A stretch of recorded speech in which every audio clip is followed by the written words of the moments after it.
Are there things that you'd love to do in your life but simply feel that you don't have time? This phrase of not having time is something that I hear quite a lot from my female clients, particularly when they're looking to improve their well-being, their fitness. Maybe they're looking at exercising more or improving their nutrition.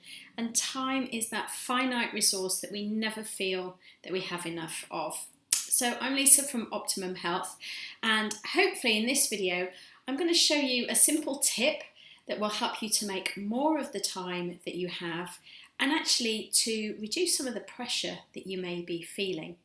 So when I'm working with my female clients, there's often this sense of overwhelm, of feeling that there's so much to do, often for other people, that there is simply no time for ourselves. And so that time to spend moving in a way that will make our body feel good, or maybe preparing meals that are going to help us have energy but also support our weight management goals as well, just becomes something that's too much and never happens. So I shared this tip with a client recently who absolutely loved it, gave us some real light bulbs. I've actually used it with my tweenage son as well. So it can be used in a great many areas. It's not mine, it comes from a fabulous book called The 7 Habits of Highly Effective People, if I put my teeth back in, by Stephen Covey. And it's literally just 2 circles. So if we have a look here, you can see a great big red circle here, which I've called the circle of concern. So that's everything within our life that we are bothered about.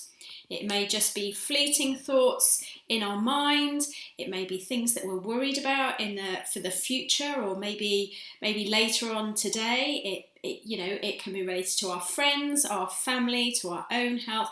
Everything that we're concerned about, in some way, shape or form, falls within this big red circle. Within that, we have a smaller circle, which is called the circle of influence. Now, the things within this circle are things that we can do something about. They are within our control. Now, what happens is we can feel pressured, or our time can be limited when our balance between these 2 circles becomes a little bit skewed. So if we're spending lots of time worrying about things that are out here, the things that we're bothered about but we have no control over them at all, then actually this diagram starts to look more like this. So there are more and more things in there. Maybe we're bothered about what we're seeing on social media, that the next door neighbours, maybe they've got a new car and you can't afford one, or maybe they've lost loads of weight. And therefore you feel you should. Maybe you're worried about an event coming up, all the things that you actually can't do anything about, and you're spending so much time focusing on them that circle of concern is just getting fuller and fuller, and the amount of time and energy that you have to focus on those things that you can actually control really diminishes. So your circle looks like this.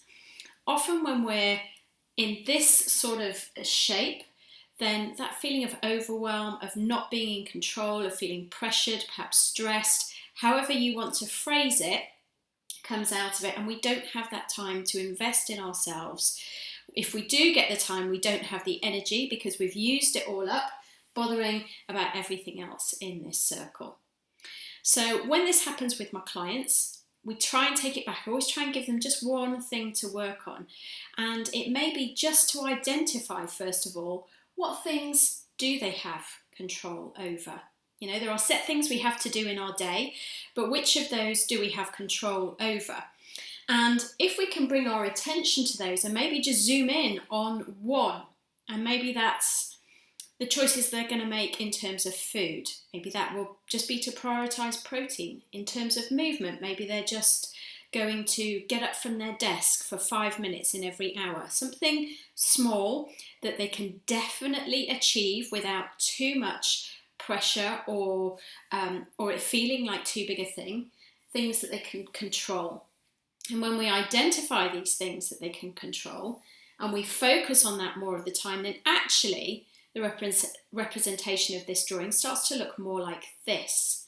where the things that we control fill more of our time. And what that means is we've got more energy to work on the things that we can influence, the things that are going to positively benefit us and therefore positively benefit others as well. And we waste much less time, energy, and focus on the things that we can't change at all. So moving to this point can actually make us feel like we're being more productive in the time we have available, make us feel less rushed, less dashed, much less overwhelmed or pressured. And it can mean that actually we realise there are things that we can do within our own day to help us with our well-being, with our health, with our fitness. Maybe it's dealing with those niggly things that are in the background. Maybe it's a persistent backache, maybe it's a heaviness or dragging in your pelvis or that leakage that actually at the minute you think, I just haven't got time for, or I'm not going to be able to do it, I've just got to live with this. Bring it back to what you can actually control, what you can do, what you can influence, and hold your focus there and starting to move towards this rather than this to take back some control and to feel, hopefully, like you're actually getting somewhere. So if you're thinking, that kind of makes sense, but I don't know how to relate it to me, or you're thinking, God, there's so much in this circle, I don't know how to bring my attention into what I can influence or control, or that you don't know where to start, then please drop a comment or drop me a message. Let me know what it is that you're struggling with or what you would like to achieve. And let's see if we can help you to identify one thing that's going to help you to focus here rather than wasting that energy, time and focus around the outside.